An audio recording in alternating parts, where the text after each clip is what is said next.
Okay, magandang araw po sa inyo, boss, madam. Thank you kay Ma'am Nilda na additional order niya 'to. Additional order po ni Madam Nilda. Ito, padded pen, 48 double size, 48 inches. Ito po yung design niya, pinagawa. Okay, check mo natin, no? Meron tayong footboard.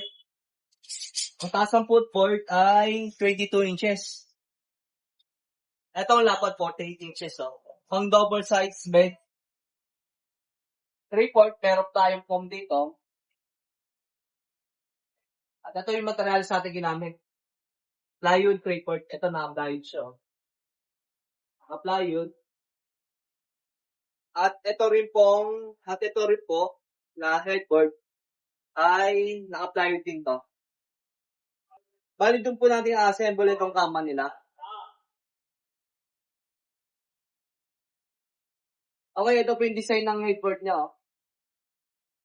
Puro Goet Chanel design.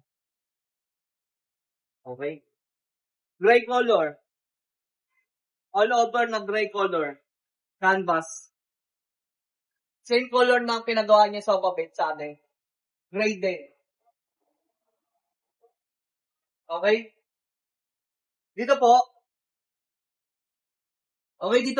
nagpa-request si Madam Nilda. Nagpa-request po sa atin si Madam na i-open po natin yung ilalim para paglalagyan niya ng mga gamit niya. Yan. Yan po. Nakaangat naman po yung bed. Sukatin po natin yung angat ng bed, oh. 10 inches po. Marami po tayong malalagay na pang ilalim na itong mga gamit. Marami po tayong malalagay dyan sa ilalim. Okay, oh. Ganda ng headboard, oh. 3 inches foam. Yung 3 inches foam po ang ginamit nating Euronex foam dito. Sa headboard. Yan, ang ganda po ng pagkakagawa.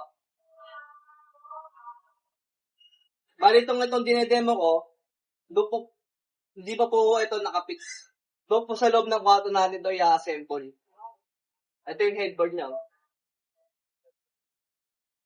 Okay? Pati itong footboard, doon din po natin ito i-assemble. Nakaiwalay pa po ito. Yan. Solid na solid po. Kahit tungtungan po, oh. Solid na solid. Plywood. Nakapadded. Quality po ang gawa natin na bed. Yan. Mga boss, madam, magpagawa na po kayo sa amin ng padded bed. At quality po ang gawa natin. Okay po, thank you po.